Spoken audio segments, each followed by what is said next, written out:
My meatballs are better than your grandma's. Oh my God, I can't talk to save my life. I set out to make the most perfect Italian-American meatball. I dreamed of meatballs. I tested meatballs for hours and days and weeks. And I ended up with what I think is the most perfect meatball. It is juicy, it is tender, and it's so damn flavorful, your taste buds are gonna flee your mouth. So the meat I have here, I have ground beef and I have ground pork. A lot of meatball recipes you will also see ground veal. You can make this and add ground veal too. I didn't do it because veal is a little bit more expensive, so I'm just keeping this a little bit more economical. Try to get your ground meat with a pretty high fat percentage if you can. The fat is one of the keys to a juicy meatball. If you get really lean ground meat, it's just gonna end up dry. With meatballs, there's almost always some kind of filler, which is called the panade, and it's typically made from bread. That's what the word panade comes from, P-A-N, pan, bread. It isn't just to stretch the meat. There's more reason to it than that. A good panade will add tenderness and even moisture to your meat mixture. Some people use dried breadcrumbs. I've done tests side by side and I really don't like the effect that the dried breadcrumbs have. They make a meatball that's much more dense and not nearly as moist as a panade made from fresh bread. So how do we do that? Well, first I'll cut the crust off, cut into cubes. In goes our bread. For the panade, we have to soak the bread in some kind of liquid to soften it and basically turn it into like a bready paste. And a lot of recipes will have you do it with just something really basic like milk, which is totally fine, and you can do that even in my recipe. But I try to sneak a little bit of extra flavor in there by using buttermilk instead. A very subtle push forward of the flavor with that buttermilk note. So squish it around with my hand. Does that qualify as ASMR? No, that noise is gross. I'm gonna let it sit though and just let it kind of hydrate. I've revealed my secret ingredient number 1, my buttermilk panade. Secret ingredient number 2, and this is really optional. I sneak some chicken stock into the meatballs, and I do it by gelling it first. And I just sprinkle it all over the surface of this chicken stock. This is a lot of gelatin for this quantity of liquid, and that's on purpose. When it chills, I want it to solidify into a block, something I can mince up. It's gotta soak in, then I'm just gonna heat this in the microwave. That'll help dissolve the gelatin. Then I'll chill it, and when it's cold, it'll set like a block, and then I can chop it up. I can work it into my meatball mixture, and it won't melt until the meatballs are cooked. Oh look, it's done. I have this stock. Oh God, just kidding. It's solid. It's like out. I kind of wish like they made curtains like this and they would like kind of jiggle in the breeze. There is one caveat to using the chicken stock in this recipe, which is that because it introduces so much juiciness to the meatballs, it does impede browning a little bit. If getting really, really, really dark, crispy browned meatballs is your goal, you might want to leave it out. But I want the juiciness. That's why I do it. Recipe calls for a medium onion. This is definitely a large onion. So this is not the kind of thing, a meatball is not the kind of thing where you have to be that precise. An extra little bit of onion or a little less here and there is not gonna change things too much. I'll mince some garlic. It's a healthy amount of garlic because Italian-American meatball should have some garlic, right? Right?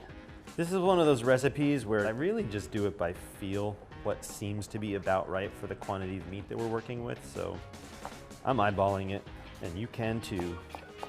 And the flavorings I'm using in these meatballs are really traditional. It's onion, garlic, parsley. Very classic Italian-American style meatball in terms of the flavors. In terms of some of the weird stuff I do, like this gelled stock, that's not so traditional. Now I'm just chopping because it's fun.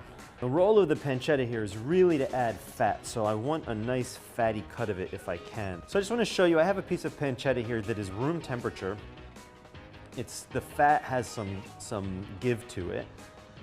And if you want to mince something finely that's fatty like this, doing it when it's room temperature is really hard. Having a sharp knife helps a lot, but let's just give this a try. I'm going to cut a slice off. As I cut it more and more, it gets harder and harder to work with. I don't even have a solid base to get my fingers on. It's moving around. It makes me nervous for my fingers. But if you cool it down enough and even almost partially freeze it, that makes it a lot easier to cut. And look how nice and clean that is compared to this stuff before. Da da da da da da da. All right, I got everything prepped here. It looks a little bit like a mess. It is a little bit of a mess, but I'm gonna get it cleaned up and we're gonna mix our meatballs together in 1, 2, 3. I think I'm too greasy. I got too much pork fat. My fingers are just sliding. Here. Ready? Everything is prepped at this point. It is time to bring it all together. So I have my panade here. It's been soaking for a while. I've got my onion, garlic, and parsley. Pancetta goes in. 4 egg yolks, one of which has broken, but that's totally fine. They're all gonna break in a minute anyway. Cheese. All the cheese goes in. Make it rain. There's so much stuff in meatballs, it's not meat. Ground fennel, in we go. Dried oregano, salt, fresh ground black pepper. Here we go. We'll just keep going until we think it's enough. That's a lot of pepper, that's good. So now here we finally are at our stand mixer. So I'm gonna start off, before I add my meat, just blending everything together in here. I have a very specific texture in mind for my meatballs. I want them to be tender, and I don't want them to be crumbly, but I want them to maintain some level of looseness with the ground meat texture. I don't want them tight like a sausage. Well, what does that mean? What it means is that if I take all the meat, combine it with my seasonings, and just work it until it's really well mixed, I'm starting to create a sausage texture because I'm binding those meat proteins and fat as I'm mixing it. It's a little bit too aggressive. And you're gonna end up with a meatball that's more springy and bouncy. A little bit of that is good, but too much, for me, is a problem. So what I do is I add a portion of the 2 meats, like 1/3 of each, and I mix that in really well, just to help distribute the flavorings as best as I possibly can.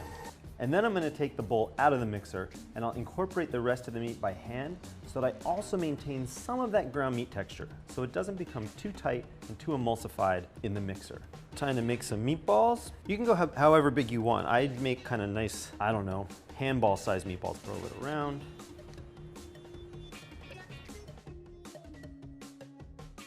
It's time to cook the meatballs. I like to brown them first. I like to broil them because the broiler is easy, relatively clean, and large meatballs like this are kind of hard to brown in a pan unless you put a ton of oil and kind of shallow fry them. Which you could do, although with the amount of liquid I've packed into these meatballs, it might get explosive. Into the broiler they go, and we're just gonna let them brown a bit. Ooh. Now we wait. All right, so these meatballs have lightly browned on top. I didn't take them too far. If I wanted to, I could turn them, brown them more. But I'm happy with this, and then I'm gonna poach as many as I can fit in this little pot of tomato sauce, and they'll finish cooking in there.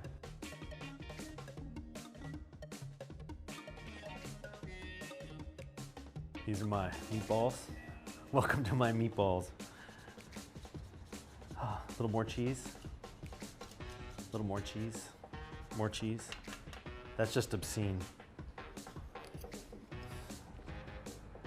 These meatballs are juicy and tender, and I have loaded them with as much flavor as can possibly be packed into just 2 pounds of ground meat. Thanks for watching. I'm gonna continue to eat meatballs until I fall over.